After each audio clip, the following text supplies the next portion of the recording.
अस्सलाम वालेकुम नाज़रीन, मैं हूं आपको मेज़बान मोहम्मद असलान और आप देख रहे हैं बी न्यूज़। आज की अहम 3 वाक़यात हैं। फ़लस्तीन को रियासत तस्लीम करने की आलमी मुहिम, एशिया कप में पाक भारत मैच में तनाज़ा, फ़खर ज़मान के आउट पर बहस, हारिस रऊफ के इशारे की गूंज, पाकिस्तान में माशी फैसले और आलमी सियासत के बड़े बयानात शामिल हैं। आइए सबसे पहले नजर डालते हैं आज की हेडलाइंस पर। बरतानिया, ऑस्ट्रेलिया और कनाडा ने बाज़ाब्ता तौर पर फ़लस्तीन को रियासत तस्लीम कर लिया है। बरतानिया वज़ीर आज़म केयर स्टारमर का कहना है कि 2 रियासती हल की उम्मीद मदम हो रही है, लेकिन हम ये चिराग बुझने नहीं देंगे। अमरीकी महकमा खारजा ने इस अक़वाम को नुमाइशी करार दिया और कहा कि हमारी तरजीह संजीदा सफारतकारी है, नुमाइशी ऐलानात नहीं। फ़लस्तीनी वज़ारत खारजा ने इस फैसले को बहादुराना करार देते हुए कहा कि अब वक्त आ गया है कि अमरीका समेत बड़े ममालिक भी फ़लस्तीन को तस्लीम करें।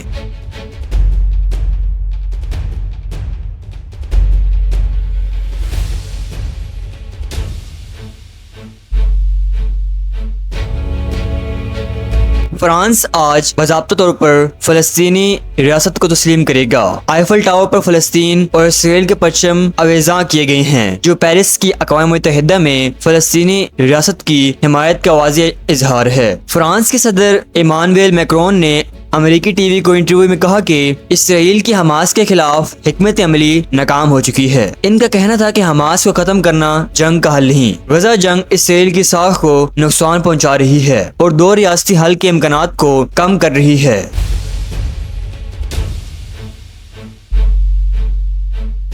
बरतानिया के नायब वज़ीर आज़म डेविड लेमी ने कहा है कि फ़लस्तीन को बतौर रियासत तस्लीम करना अमन मुज़ाकरात को आगे बढ़ाने की कोशिश है, लेकिन इसका मतलब ये नहीं है कि अगले दिन फ़लस्तीनी रियासत वजूद में आ जाएगी। उन्होंने कहा है कि ये कदम फ़लस्तीनी अवाम के हक खुद अरादियत की हिमायत है और मुज़ाकरात का दबाव बढ़ाने का जरिया है। दूसरी जानिब एमनेस्टी इंटरनेशनल ने इस ऐलान को खोखला करार देते हुए कहा कि सिर्फ अल्फाज नहीं बल्कि हकीकी इक़दामात दरकार हैं। बरतानिया ऑस्ट्रेलिया को असला बेचना बंद करे और जंगी जराइम में मुलविस अफराद पर पाबंदियां लगाए।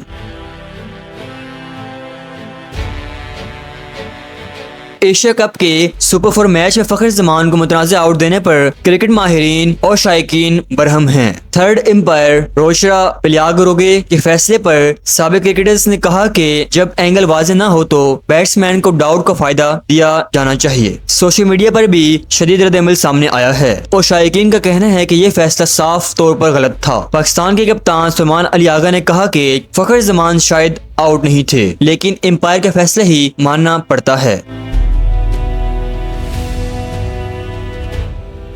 हारिस रऊफ का भारतीय शायकीन को 6-0 का इशारा सोशल मीडिया पर टॉप ट्रेंड बन गया। भारतीय तमाशाइयों के वोटिंग पर हारिस रऊफ ने हाथ के इशारे में भारतीय राफेल तैयारे गिराए जाने की नकल उतारी। वफाकी वजीर दिफा ख्वाजा आसिफ ने भी इस अमल की तारीफ की और कहा कि 6-0 इंडिया क़यामत तक नहीं भूलेगा।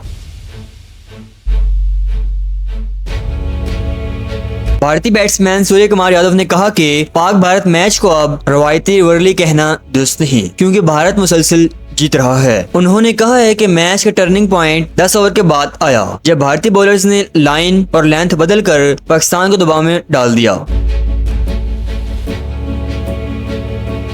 वज़ीर आज़म शहबाज शरीफ ने लंदन से वीडियो लिंक पर इजलास की सदारत करते हुए कहा कि ज़राअत, IT, मदनियात और तवानाई के शोबों में सरमायाकारी के लिए फौरी इक़दामात किए जाएं। उन्होंने कहा कि तमाम वज़ारतें अपने अहदाफ मुकम्मल करें और माशी सरगर्मियों के लिए रोड मैप तैयार करें ताकि बरामदात में इजाफा किया जा सके।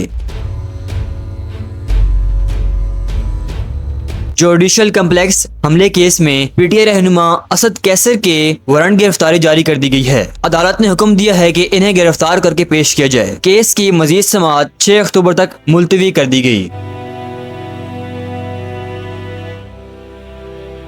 नायब वज़ीर आज़म और वज़ीर ख़ारजा इसहाक डार न्यूयॉर्क पहुंच गए हैं, जहां वो अक़वाम मुत्तहिदा की जनरल असम्बली के 80वें इजलास में शिरकत करेंगे। वो मुख्तलिफ वज़ारती इजलासों और आलमी रहनुमाओं से मुलाकात करेंगे, जबकि वज़ीर आज़म शहबाज शरीफ पाकिस्तानी वफ़द की क़यादत करेंगे।